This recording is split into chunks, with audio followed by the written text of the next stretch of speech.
सोमवती अमावस्या पर सुने ये खास कथा, होगी हर मनोकामना पूरी।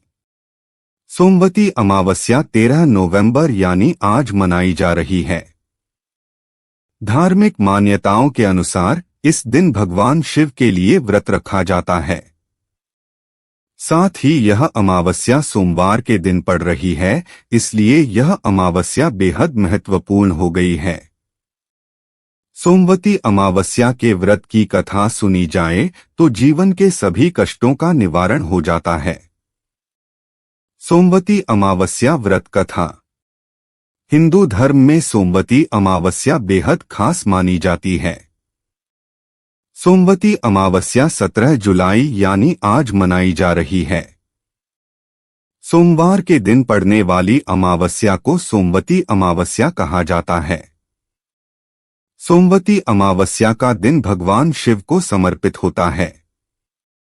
मान्यता के अनुसार आज के दिन जो भी व्यक्ति व्रत रखता है या पितरों का तर्पण करता है, उसकी सभी मनोकामनाएं पूरी होती हैं। सोमवती अमावस्या के दिन स्नान दान का भी महत्व होता है। कहते हैं कि सोमवती अमावस्या के दिन व्रत कथा सुनना बेहद शुभ माना जाता है।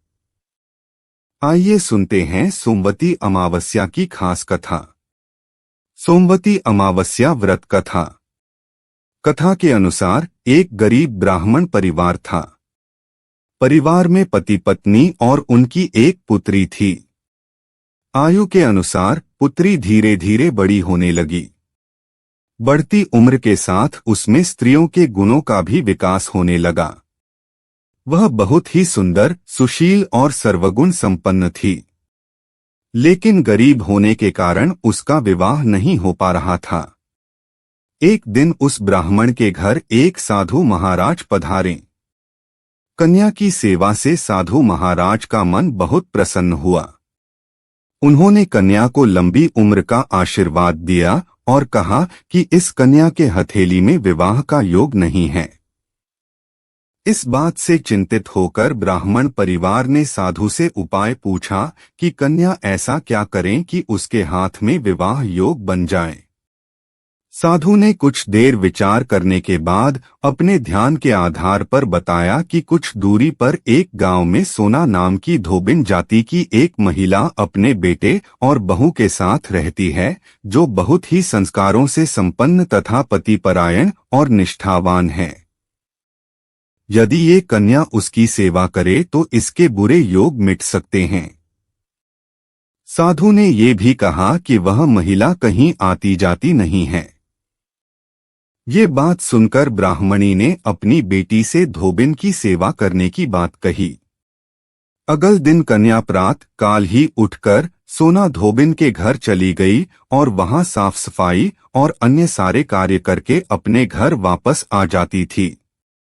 एक दिन सोना धोबिन अपनी बहू से पूछती है कि तुम तो सुबह ही उठकर सारे काम कर लेती हो और पता भी नहीं चलता।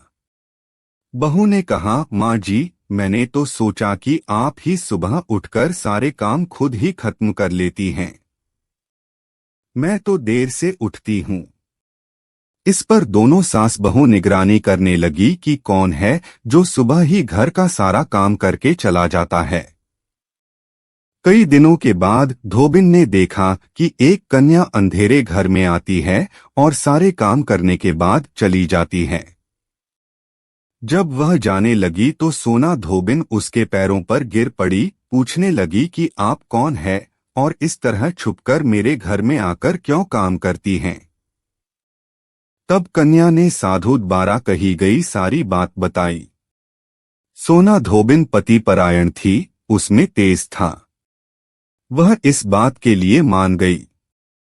सोना धोबिन के पति थोड़ा अस्वस्थ थे। उसने अपनी बहू से अपने लौट आने तक घर पर ही रहने को कहा। सोना धोबिन ने जैसे ही अपने मांग का सिंदूर उस कन्या की मांग में लगाया, उसका पति मर गया। उसे इस बात का पता चल गया।